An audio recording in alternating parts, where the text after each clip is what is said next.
Okay, let's talk about a question that pops up fairly regularly when I'm out looking for homes with my clients. Should you buy a condo or should you buy a house?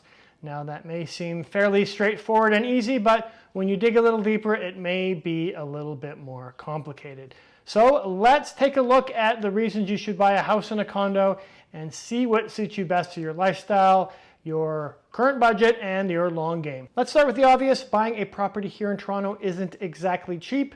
Once you are pre-approved for a mortgage, you will know exactly how much you can afford.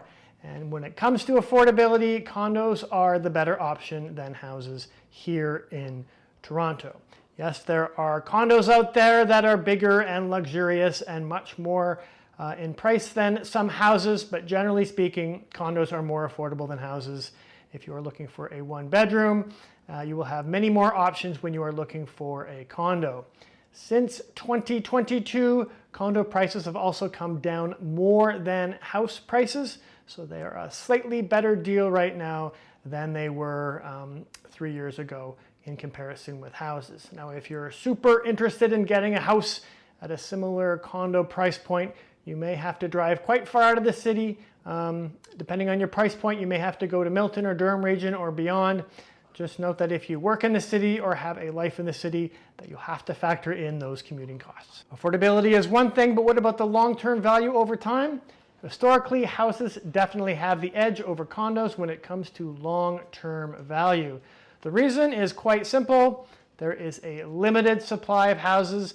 Very few houses are built here in Toronto, whereas with condos, we see a steady supply of new condos entering the housing stream. So with a limited supply of houses, we are having much more pressure on prices to go up. So in the long term, houses are the better option. Another item to look closely at is the cost and upkeep. Here is where things get interesting.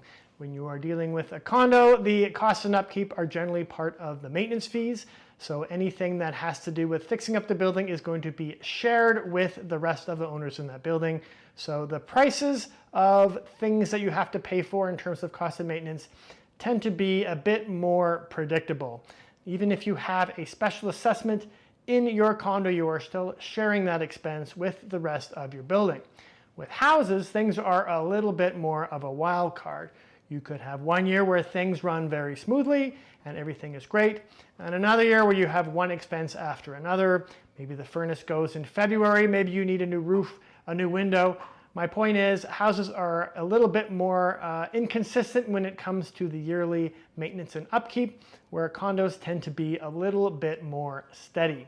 The one thing I will say for houses, even though they have an unpredictable maintenance schedule, they do tend to be your fixes. So anything you want done on the roof or the windows, it's all done for you. Sometimes with a condo, they may fix up a gym or a rooftop pool that you don't use, and you still have to pay for it. Character and outdoor space. Now, one of the big criticisms I hear when it comes to condos is that they are simply a glass box in the sky and lack a bit of character. Now, that may be true of some condos, but there are quite a few condos out there that do have some character. Even if you have a simple box, a good design can make that box feel very custom and very character-filled. Now, that said, I think when it comes to character, houses definitely have the edge. You have some houses that are over 100 years old and have the character of all that charm from years gone by. You also have a backyard. So if you are a gardener or you have a dog or you just like to spend time in the backyard with your friends or your kids, then the house is definitely the better option and has the edge over condos in this category. Freedom versus security. When it comes to freedom, you can pretty much do what you want with a house. Paint it neon pink. Go ahead. If you want to take down the wall, that is entirely up to you.